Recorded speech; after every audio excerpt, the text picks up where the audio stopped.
الحمد لله رب العالمين والصلاة والسلام على سيد الأنبياء والمرسلين أما بعد فأعوذ بالله من الشيطان الرجيم بسم الله الرحمن الرحيم يا رب لك الحمد كما ينبغي لجلال وجهك وعظيم سلطانك رب اشرح لي صدري ويسر لي أمري واحلل عقدة من لساني يفقهوا قولي رب زدني علما۔ السلام علیکم ورحمۃ اللہ وبرکاتہ۔ پارہ نمبر 25 سورۃ الجاثیہ، اردو ترجمہ اور تفسیر۔ گزشتہ اسباق میں آیت نمبر 11 رکوع نمبر 1 مکمل پڑھ لیا۔ آج کے سبق میں آیت نمبر 12 سے رکوع نمبر 2 سے آغاز کیا جا رہا ہے، اور گزشتہ اگر رکوع کا سلسلہ دیکھیں تو آیات بینات کے ذکر کا سلسلہ اس میں رواں تھا۔ وہ آیات جو کہ اللہ کی وحدانیت اور اس کی صفات کمال پر دلالت کرتی تھی، اور پھر اس کے بعد درمیان میں کر کے کفار کے ایک گروہ کی ہٹ درمی کا ذکر کیا گیا، اور پھر اس رکوع کے آغاز میں انہی آیات بینات کے ذکر کا سلسلہ شروع ہو رہا ہے۔ اللہ فرماتا ہے اللہ الذی سخر لکم البحر لتجری الفلک فیہ۔ اللہ فرماتا ہے وہی اللہ ہے جس نے دریا کو تمہارے تابع کر دیا تاکہ اس کے حکم سے اس میں تم کشتیاں چلا سکو، یا اس کے حکم سے کشتیاں چلیں، بِأَمْرِهِ اس کے حکم سے، وَلِتَبْتَغُوا مِن فَضْلِهِ وَلَعَلَّكُمْ تَشْكُرُونَ اور تاکہ تم اس کا فضل تلاش کرو اور تاکہ تم شکر گزار بن جاؤ۔ پھر دوبارہ سے اس لفظ کا ذکر ہوا، وَسَخَّرَ لَكُمْ اور اس نے مسخر کر دیا تمہارے لیے، کام میں لگا دیا تمہارے لیے، مَا فِي السَّمَاوَاتِ وَمَا فِي الْأَرْضِ جو کچھ آسمانوں میں ہے اور جو کچھ زمین میں ہے، جَمِيعًا مِّن تمام کا تمام، إِنَّ فِي ذَلِكَ لَآيَاتٍ لِقَوْمٍ يَتَفَكَّرُونَ اس میں ضرور غور و فکر کرنے والوں کے لیے، سوچنے کے لیے، فہم و تدبر رکھنے والوں کے لیے نشانیاں ہیں۔ لفظ سے مسخر کیا جانا، اس کا ذکر ان دونوں آیات میں کیا گیا۔ تسخیر اس کے کیا معنی ہیں؟ لغت میں اس کے معنی ہیں کہ کسی کو اجرت اور معاوضہ دیے بغیر کوئی کام کرنے پر مجبور کرنا۔ اور اس آیت میں کیا معنی ہیں؟ سب سے پہلے سمندر کا ذکر ہوا تو رب العالمین فرماتا ہے اللہ ہی کی وہ ذات ہے کہ جس نے سمندر کو تمہاری مفت خدمت سر انجام دینے کے لیے مقرر کر رکھا ہے۔ سمندر اتنی بڑی چیز ہے، اور دنیا کا، ہماری ارتھ کا 70% مور دین 70% جو ہے وہ پانی پر مشتمل ہے، ٹھیک ہے؟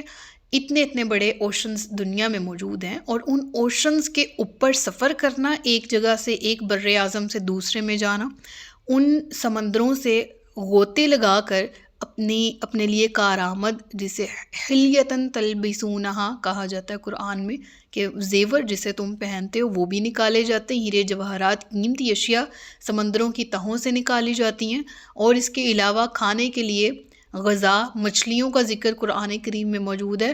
پھر یہ کہ بھاری بھرکم بال بردار جو بڑے بڑے جہاز ہیں جن کو لے کر انسان جس میں اپنا پورا سامان ڈال کر، اور ایک ہیوج کراؤڈ بھی سوار ہو سکتا ہے، اور وہ آپ کو ایک جگہ سے دوسری جگہ لے کر جاتے ہیں۔ تو اللہ فرماتا ہے کہ اللہ تعالیٰ نے اس سمندر کی سطح کو نرم بنا دیا تاکہ تم اس میں غوطہ بھی لگا سکو، تاکہ تم اپنا اللہ کے حکم سے فضل تلاش کر سکو۔ سوچو اگر سمندر کی سطح سخت ہوتی، اس میں غوطہ لگانا ممکن نہ ہوتا، اور اگر کوئی غوطہ لگاتا تو اس کا واپس اوپر آنا ممکن نہ ہوتا، یا ان بھاری بھرکم جہازوں کو اٹھانے کی صلاحیت نہ ہوتی سمندر میں، یا تمہارے جہازوں میں فلوٹنگ کی، تو یہ کس طرح سے یہ جو بین الاقوامی تجارت کا یہ جو نظام کھڑا کیا ہوا ہے تم نے، اور یہ جو گرم بازاری ہے، یہ تو سرے سے ہی مفقود ہو جاتی۔ اللہ فرماتا ہے یہ سب اللہ کا فضل ہے جس کو تم تلاش کرتے ہو، اور یہ فضل نہ صرف پہلے سمندر کا ذکر، اور پھر اللہ رب العالمین نے فرمایا کہ زمین و آسمان میں موجود ہر چیز تمہارے لیے مسخر کر دی گئی۔ یعنی ان کو ہم تو اجرت نہیں دیتے کہ ہمارے لیے کام کیا جائے، نہ ہم زمین کو اجرت دیتے ہیں، نہ ہم سمندروں کو اجرت دیتے، نہ ہم ستاروں کو کہ ہمیں راہ دکھائیں، نہ ہم چاند کو کہ رات کے وقت یا ہمیں ایک تاریخ بتایا جانا، کیلنڈر، اسلامک کیلنڈر، نہ ہم سورج کو جس سے انگلش کیلنڈر، جس سے ہم اس کے علاوہ دیگر بہت سے کام ہیں، حرارت لیتے، روشنی کا ذریعہ ہوا ہے، تو یہ سب چیزیں ہیں اللہ فرماتا ہے مسخر کر دی گئیں، یعنی اللہ کی طرف سے پرووائڈڈ ہیں، اور ہمارے تابع ان کو کر دیا گیا کہ یہ ہمارے بتائے ہوئے ہم ان کے مطابق ایڈجسٹیبل اصولوں کے تحت ان کے ساتھ فوائد ان سے حاصل کر سکتے ہیں۔ اور اس ضمن میں ایک تھامس ایڈیسن کی ایک بات آپ کے سامنے رکھنا چاہتی ہوں کہ یہ امریکہ کے ایک بہت بڑے سائنسدان گزرے ہیں، اور یہ بات شائع ہوئی ہے ایک ڈائجسٹ میں جو کہ اگست 1973 میں پبلش ہوا تھا، اور اس میں انہوں نے لکھا کہ تھامس ایڈیسن نے تقریباً 1000 سے زیادہ ایجادات کی تھیں، اور ایک روز کہنے لگا کہ میرے بارے میں لوگ کہتے ہیں کہ میں بہت بڑا معجزہ ہوں، یعنی میں بہت بڑا انوینٹر ہوں۔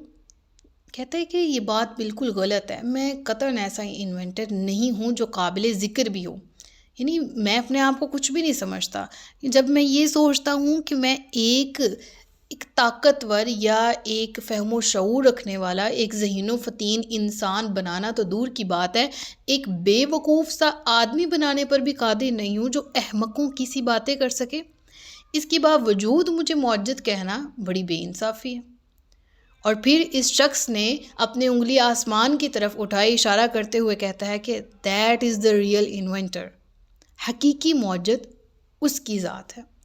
تو اس سے معلوم ہوتا ہے کہ ہم کمال لیول کی ترقی ہی کیوں نہ کر سکے اپنی دنیا میں، جس طرح کہ اگر میں نے ایڈیسن کا نام کس نے نہیں سنا، تو اس سے بڑے بڑے سائنسدان آئے، اسٹیفن ہاکنگ کی مثال لے لیں، تو یہ سب دنیا کو تسخیر کرنے چل پڑے، اپنے اللہ کے دیے ہوئے صلاحیتوں کے طفیل انہوں نے اپنا ایک نام پیدا کیا اور بڑی بڑی انوینشنز کی، بڑی بڑی تھیوریز پیش کی، لیکن ایٹ دی اینڈ یہ کہ خالق نہیں بن سکے، نہ بن سکتے ہیں، دیٹ از امپاسبل، نہ مالک بن سکے اور نہ بن سکتے ہیں۔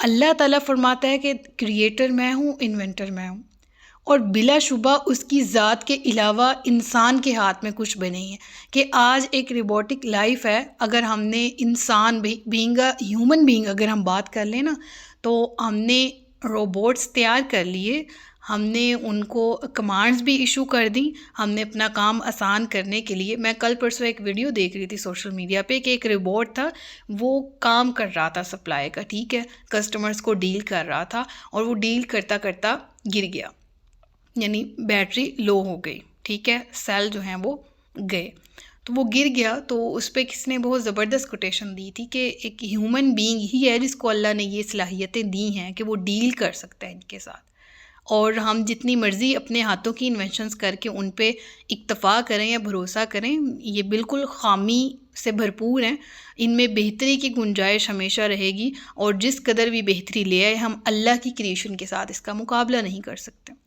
تو بالکل اللہ ان آیات کے آخر میں فرماتا ہے کہ ان پر غور وہی کر سکتا ہے، ان سے حقیقی طور پر لیسن وہی حاصل کر سکتا ہے جس کی عادت ہو، جس کا ایک تو قلب سلیم، جس کی میں شروع سے بات کرتی آ رہی ہوں، اور دوسرا اس کی عادت ہو فہم و تدبر کرنے کی۔ یعنی ان آیات کے آئینوں میں حسن حقیقی اور کمال ازلی کا عکس جمیل وہی دیکھ سکتے ہیں جو غور و فکر کرنے کے عادی ہوں، اور لیکن جنہوں نے کبھی اس طرف آنے کی زحمت ہی نہیں کی کہ ہم قرآن کے پاروں پر، آیات پر غور و فکر کر سکیں، تو وہ ان تمام علوم سے کیسے باخبر ہو سکتے ہیں۔ اور بالکل اقبال رحمۃ اللہ تعالیٰ علیہ کا ایک شعر جو ہے وہ اس وقت میرے ذہن میں آیا کہ ہم کیوں نہیں کر پا رہے، ہم کیوں آج قرآن سے دور ہیں، اور اس کے رزلٹس ہمارے سامنے ہیں کہ ہم سب سے پستی کا شکار ہیں، اور جنہوں نے جتنا قرآن پر عمل کیا یا اس کے مطابق اپنے رولز کو اسٹیبلش کیا یا اسی قرآن کے مطابق اپنی زندگی کو گزارنے کی کوشش میں لگے رہے، وہ ہم سے بہتر ہیں، خواہ اگر وہ ایکچول بلیورز ہیں یا نہیں۔ لیکن اگر ہم آج دوسری اسٹیٹس کو دیکھ لیں نا، مسلمانوں کی حالت زار اگر آپ کے سامنے رکھوں، تو یقیناً ہم دوسری اسٹیٹس کو دیکھیں تو ہمیں یہ بات واضح ہوتی ہے کہ جس طرح سے قانونیت وہاں پر لاگو ہے اور جس طرح سے انصاف وہاں پر لاگو ہے، تو یقیناً آج اگر مسلم اسٹیٹس میں جو لیسنز قرآن بالکل یہ ہولی بک سے لیسنز لے رہے ہیں، اور ان کے اکارڈنگ حضرت عمر فاروق رضی اللہ تعالیٰ عنہ کے بنائے ہوئے قوانین کے مطابق آج دیگر جو یورپین کنٹریز ہیں انہوں نے اپنے رولز اسٹیبلش کیے، اور ان کے مطابق ان کی عوام، ان کی رعایا، حکمران تمام فالو کر رہے ہیں، اور وہ ایک ترقی یافتہ ممالک بن رہے ہیں اور ایک اچھی زندگی بسر کر رہے ہیں۔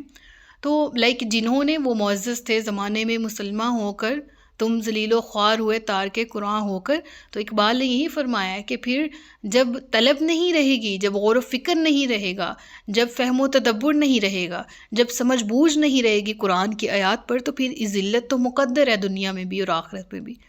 اور یقیناً جو غور و فکر کرنے کی کوشش کرتا ہے تو اللہ فرماتا ہے ڈھونڈنے والوں کو دنیا بھی نہیں دیتے۔ اقبال کے اشعار کی فارم میں اللہ تبارک و تعالیٰ کا کہ یہ زمین و آسمان تمہارے لیے ہی ہیں۔ مجھے بار بار اشعار یاد آ رہے کہ اقبال پھر یہاں پر فرماتے ہیں کہ جہاں ہے تیرے لیے، تو نہیں جہاں کے لیے۔ یہ پوری کائنات تیرے لیے مسخر کر دی گئی اے انسان، اور تو اسی سے اپنا پلو اپنا دامن چھڑائے ہوئے ہے، اور تم وہ حقیقت کے جس کو جو روز ازل سے تمہارے ساتھ تھی، تم ان سے اپنا منہ پھیرے ہوئے ہو۔ کتنا بھاگ لو گے، کتنا دور چلے جاؤ گے؟ خدا تجھے کسی طوفان سے آشنا کر دے، خدا تجھے کسی طوفان سے آشنا کر دے کہ تیرے بحر کی موجوں میں اضطراب نہیں۔ اس کے بعد ذکر ہوتا ہے قُل لِّلَّذِينَ آمَنُوا يَغْفِرُوا لِّلَّذِينَ لَا يَرْجُونَ أَيَّامَ اللَّهِ لِيَجْزِيَ قَوْمًا بِمَا كَانُوا يَكْسِبُونَ۔ تم ایمان والوں سے فرما دو کہ ان لوگوں سے درگزر کریں جو اللہ کے دنوں کی امید نہیں رکھتے، تاکہ اللہ ایک قوم کو ان کی کمائی کا بدلہ دے۔ ایام اللہ، اس سے کیا مراد ہے؟ اللہ کے دن، یعنی بڑی اہمیت کے تاریخی واقعات کو نا عرب لغت کے لحاظ سے اسپیشل یہ ورڈ دیا گیا کہ جو بہت تاریخی اہمیت کے حامل واقعات ہیں انہیں کہا جائے گا الایام۔ تو جو جنگیں زمانہ جاہلیت میں لڑی گئیں، جن میں انسانی خون پانی کی طرح بہایا گیا، اور وہ انفورگیٹیبل سینز تھے جو آتی رہنے والی جو عرب اقوام ہیں ان کے ذہنوں میں تازہ رہے، تو انہیں ایام العرب کہا جاتا تھا۔ اور الایام کا معنی یہاں پر بھی اس لحاظ سے ہی لیا گیا ہے، یعنی اس سورہ میں یہاں پر الایام اللہ سے مراد وہ اقوام جو ان سے پہلے گزر چکی ہیں اور ان کے ساتھ جو ان کے اعمال کی وجہ سے ہوا ان کا ذکر ہے۔ اور شاہ ولی اللہ نے قرآن کریم کے علوم کو 5 ٹرمز میں ڈیوائیڈ کیا، ان میں سے ایک ٹرم یہ بھی ہے، ان میں تذکیر بھی ایام اللہ، یعنی اللہ تبارک و تعالیٰ کے دنوں کی یاد دہانی قرآن میں کرائے گی۔ اور وہ کون سے دن ہیں؟ وہ گزشتہ اقوام، ان کے واقعات، ان کے حالات اور نتائج، یہ تمام کا ذکر ہے۔ تو یہاں پر جو ذکر آ گیا نا، اب دوبارہ سے اگر دیکھیں نا، لیجزی قومم بما کانوا یکسبون، یہ اس لیے ہے تاکہ قوم کو، وہ قوم جو کہ اپنے اعمال کر رہی ہے، اس کو اس کی برائی یا اس کی اچھائی کا بدلہ دیا جا سکے، جو اعمال وہ کر رہے ہیں اس کے مطابق اس کو جزا یا سزا ملے۔ ٹھیک ہے، تو کن لوگوں کا یہاں پر اسپیشلی ذکر ہے؟ للذین لا یرجون، جو امید نہیں رکھتے، جو نہیں لوٹتے۔ ٹھیک ہے، یعنی یہاں پر اگر دیکھا جائے نا تو اس کے ہم معنی لفظ لیے جا سکتے ہیں، اور وہ کیا ہو سکتے ہیں؟ یخافون، یعنی یرجون یخافون کے معنی میں ہوگا کہ لا یرجون ایام اللہ، لا یخافون ایام اللہ۔ ٹھیک ہے، تو امید ہے اب آپ کو سمجھ آ گئی ہوگی۔ یہاں گزشتہ قوموں کے حالات اور واقعات اور نتائج سے نصیحت حاصل کرنے کا ذکر کیا گیا۔ ایام اللہ کی جو ٹرم ہے وہ یہاں اصطلاحاً استعمال ہوئی، ورنہ اب تک اگر ہم دیکھیں تو قوم نوح دیکھیں، قوم عاد، عاد اولیٰ، عاد ثانیہ، قوم اگر صالح عاد ثانی کو دیکھا جائے، اگر قوم شعیب کو دیکھا جائے، قوم لوط ہے، تو ان تمام اقوام کا جو ذکر آیا، پھر ابھی ہم نے قوم تبع کا ذکر پڑھا، آگے بھی ہم انشاءاللہ ایک دفعہ اس کا ذکر پھر آ رہا ہے وہ پڑھیں گے۔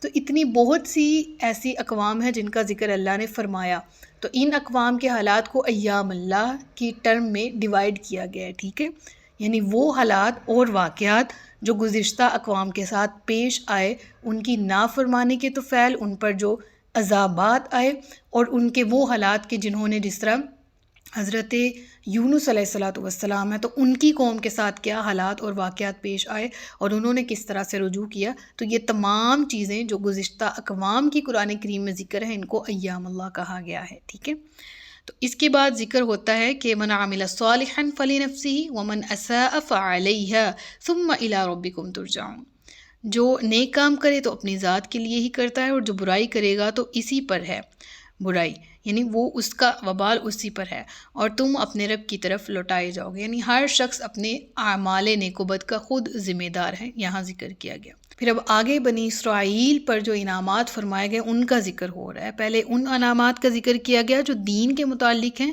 اور پھر اس کے بعد ان انعامات کا ذکر کیا گیا جو حکومت کے متعلق ہیں. تو ذکر ہوتا ہے وَلَقَدْ آتَيْنَا بَنِي إِسْرَائِيلَ الْكِتَابَ وَالْحُكْمَ وَالنُّبُوَّةَ وَرَزَقْنَاهُمْ مِنَ الطَّيِّبَاتِ وَفَضَّلْنَاهُمْ عَلَى الْعَالَمِينَ. یعنی ہم نے ان کو تورات جیسی عظیم کتاب عطا فرمائی، پھر انہیں حکم سے سرفراز کیا. یا حکم سے مراد حکومت ہے، یعنی ہم نے ان کو حکومت عطا فرمائی تاکہ وہ احکامات الہی کو اچھے سے بجا لائیں اور ارشاد خداوندی کے مطابق اپنے مقدمات کا فیصلہ کر سکیں. اور یہاں حکم کا دوسرا معنی کتاب کا فہم اور اس کے مطالب کا ادراک بھی ہو سکتا ہے. یعنی ہم نے انہیں کتاب بھی دی اور اس کے اسرار و معارف کی سمجھ بھی عطا فرمائی. پھر اس کے بعد اللہ فرماتا ہے کہ ہم نے نبوت بھی ان میں رکھی. کتنے نبی ہیں جو بنی اسرائیل میں آئے؟ حضرت موسیٰ علیہ السلام، حضرت ہارون، پہلی کتاب بنی اسرائیل، دوسری کتاب حضرت داؤد علیہ السلام بنی اسرائیل، ان کے بیٹے سلیمان علیہ السلام، پھر اونورڈ انبیاء آتے رہے. پھر تیسری کتاب انجیل بنی اسرائیل، حضرت عیسیٰ علیہ السلام. تو اللہ تعالیٰ نے اس پورے ڈیوریشن کے اندر کتنے بے شمار انبیاء کا نزول کیا ان کے اندر. اللہ فرماتا ہے ہم نے نبوت رکھ دی. وَرَزَقْنَاهُمْ مِنَ الطَّيِّبَاتِ، ہم نے ان کو پاکیزہ رزق دیا، یعنی رزق بھی دیا تو پاکیزہ عطا فرمایا. یعنی جب میدان تہ میں تھے تو وہاں پر کس طرح سے من و سلوہ اترتا رہا. جب شام اور فلسطین پر ان کی حکومت قائم ہوئی تو وہاں سرسبز و شاداب زمینوں سے ان کو مالا مال کیا گیا. تو ان پر تو بے شمار نعمتیں تھیں، اور ایسا فضل کہ اس وقت کسی پر بھی نہیں کیا گیا تھا. پورے عالم میں ان کو فضیلت بخشی تھی. وَآتَيْنَاهُمْ بَيِّنَاتٍ مِّنَ الْأَمْرِ، اور ہم نے انہیں اس کام کی روشن دلیلیں دیں. تو انہوں نے اپنے پاس علم آ جانے کے بعد ہی آپس کی حسد کی وجہ سے اختلاف کیا. بے شک تمہارا رب قیامت کے دن ان کے درمیان فیصلہ فرما دے گا جس میں وہ اختلاف کرتے ہیں.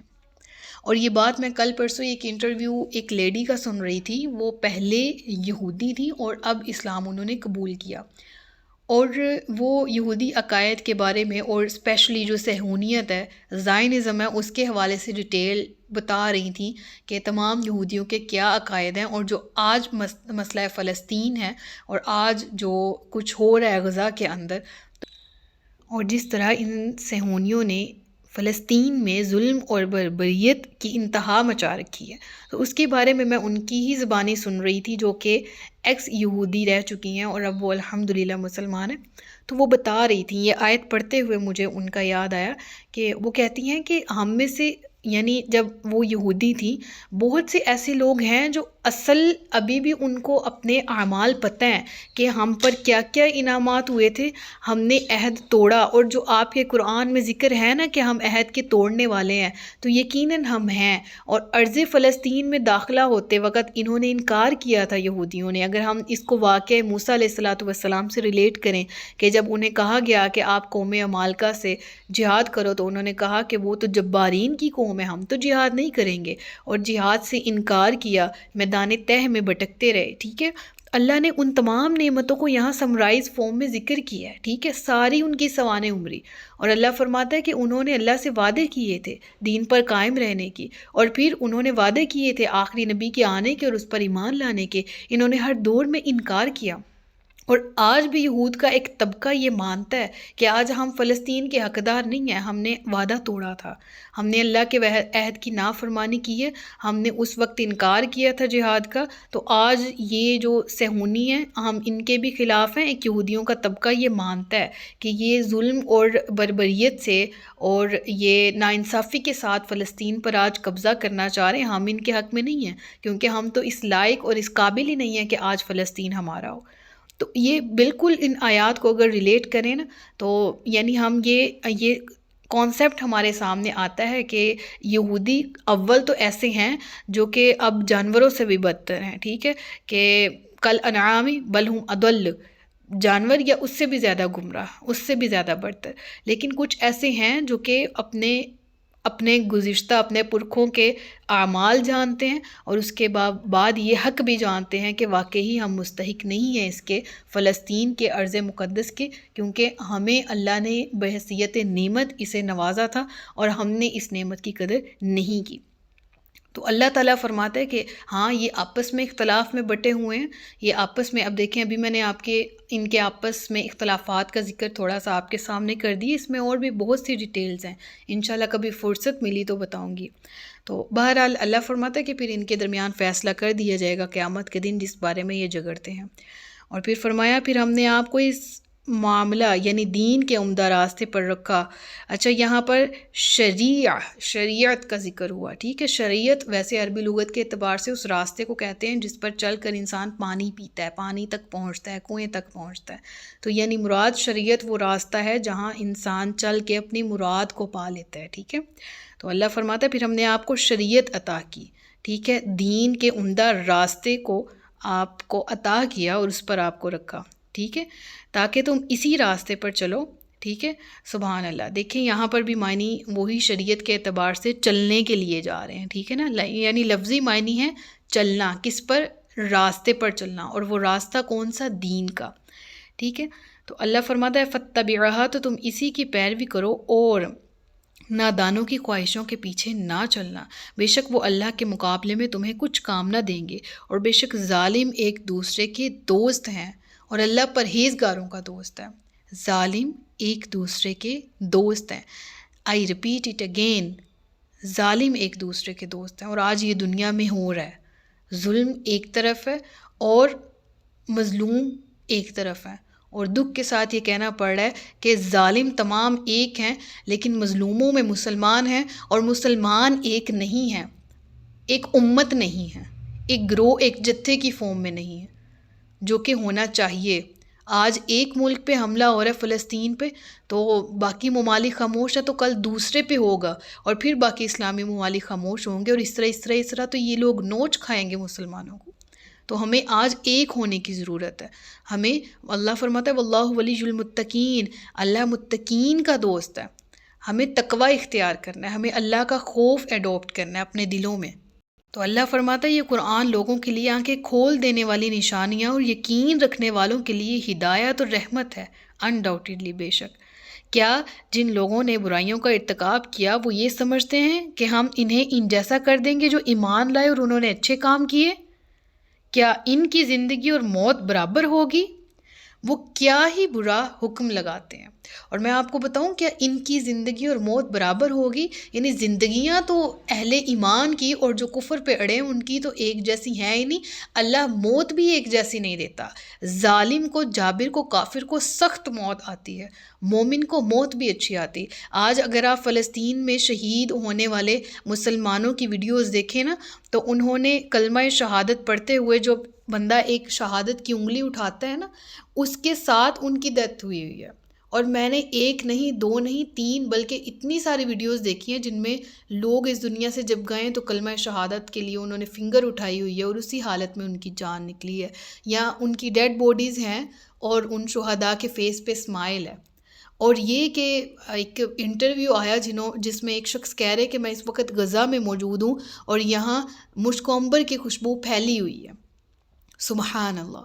تو اللہ تعالیٰ پھر اپنے پسندیدہ لوگوں کو موت بھی خوبصورت دیتا ہے کہ موت دنیا کے غموں سے چھٹکارا بن جاتی ہے، اور اللہ تعالیٰ کی ملاقات کا سبب بنتی ہے، موت خوشیاں لے کر آتی ہے۔ اور وہ جو ظالم اور بدکار ہوں ان کو موت آتی بھی سخت ہے، اذیت ناک ہے، اور موت کے بعد ابدی اذیت میں وہ مبتلا کر دیے جاتے ہیں۔